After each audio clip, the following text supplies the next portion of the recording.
Sebentar lagi kita akan mendengar dan menonton demo-demo yang dilakukan oleh buruh dan mahasiswa ketika diumumkan Pertalite naik Rp3.000 per liter.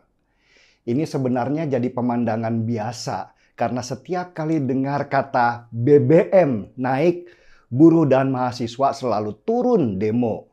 Nggak ada yang istimewa sebenarnya dan bukan sesuatu yang baru. Seperti ritual aja dan masing-masing menyerukan kepentingan rakyat kecil sebagai agendanya. Mulai pemerintah, buruh, dan mahasiswa semua membawa-bawa nama rakyat kecil. Sedangkan rakyat kecil yang selalu dibawa namanya tetap saja kecil, nggak berubah posisinya. Ada pertanyaan dari seorang teman.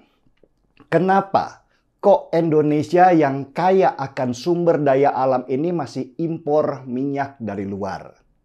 Saya coba jawab dengan bahasa sederhana ya. Pertama, ini sebenarnya penyakit lama pemerintahan kita mulai dari zaman Soeharto sampai zamannya SBY yang malas membangun teknologi pengolahan minyak mentah. Oke, kita punya minyak mentahnya.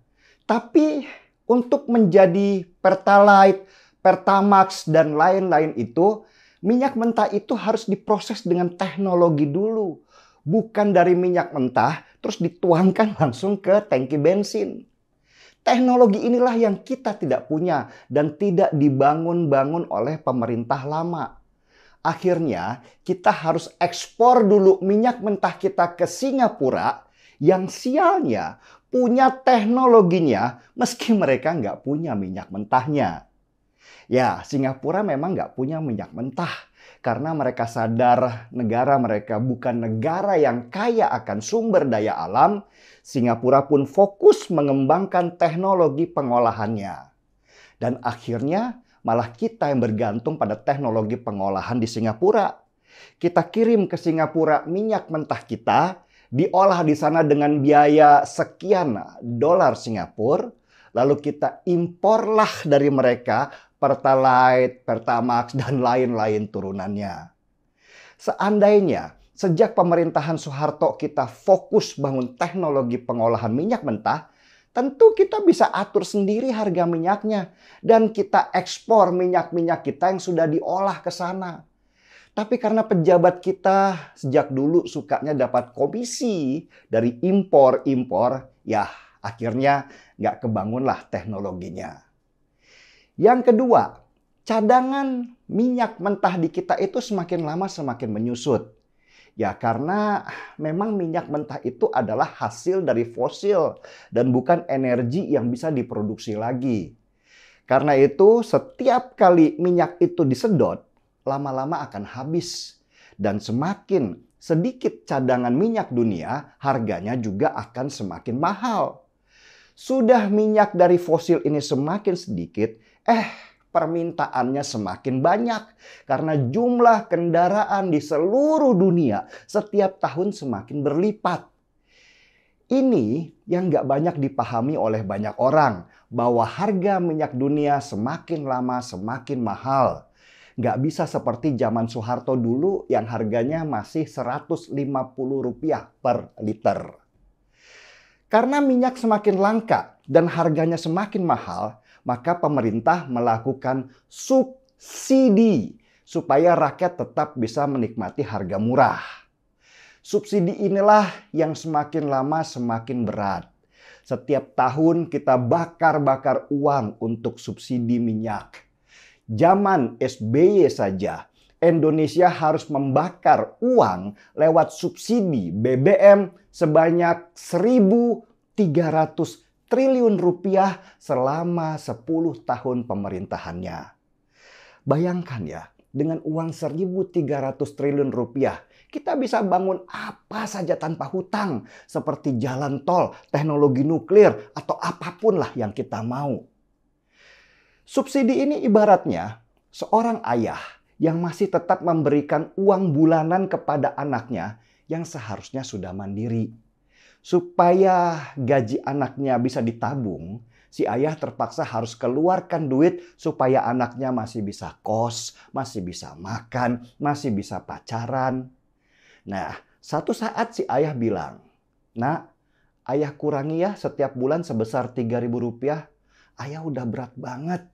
Si anak berontak karena dengan begitu dia harus kehilangan kenikmatannya selama ini dengan subsidi dari si ayah. Dia lalu demo, teriak-teriak. Tapi ya apa mau dikata, dia harus kerja lebih keras karena ayahnya sudah tidak sanggup lagi kasih dia uang sebesar yang dia inginkan.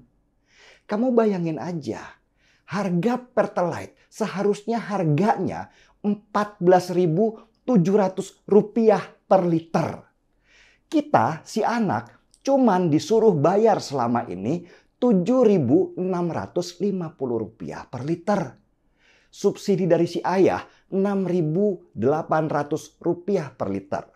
Berat banget. Akhirnya si ayah kurangi subsidi supaya bebannya dia nggak terlalu berat. Begitu sederhananya ceritanya. Dan sebagai si anak manja, kita demo, teriak, menangis, dan mengatasnamakan kita sebagai anak kecil karena dikurangi kenikmatannya. Padahal maksud si ayah, subsidi yang biasa dikasih ke kita itu mau dialihkan ke anaknya yang lain yang lebih butuh dari kita. Pertanyaan seorang teman lagi, kenapa kok Malaysia bisa terus mensubsidi anaknya meski anaknya sudah mulai mandiri? Wah, Malaysia itu penduduknya cuma 30 juta orang, bro. Kita ini hampir 10 kali lipatnya. Ibaratnya anak di Malaysia cuma satu, bapaknya kaya. Indonesia ini anaknya 10, bapaknya masih terengah-engah. Karena itu yang perlu kita lakukan sekarang adalah mencoba mengerti keadaan. Situasi dunia sedang tidak bagus akibat perang dan lain-lainnya. Pendapatan si ayah berkurang, sedangkan biaya rumah juga naik. Kita juga harus mulai ikut hemat dan membuang biaya yang nggak perlu kalau tetap ingin bisa menabung. Atau coba ubah gaya hidup kalau masih punya tabungan. Misalnya motor yang selama ini boros BBM, jual aja. Ganti dengan motor listrik yang jauh lebih murah. Daripada sibuk teriak-teriak nggak ada guna, kita buktikan bahwa kita bukan anak manja. Mungkin sudah waktunya perusahaan-perusahaan ojek online mengeluarkan kredit ringan dengan dibantu oleh pemerintah untuk beli motor listrik supaya pendapatan ojek online nggak dimakan oleh BBM misalnya. Pada intinya, adaptasi adalah kunci. Ada hal yang tidak bisa kita lawan, yaitu perubahan. Kalau tidak mampu beradaptasi, pada akhirnya kita sendiri yang mati. Itulah cara berpikirnya pemenang. Karena mereka yang selamat adalah mereka yang mampu berubah sesuai dengan perkembangan zaman. Setuju? Kita seruput kopinya dulu.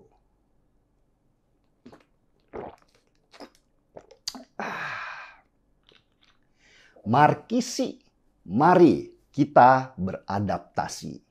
Saya Denny Siregar, kita di acara Timeline.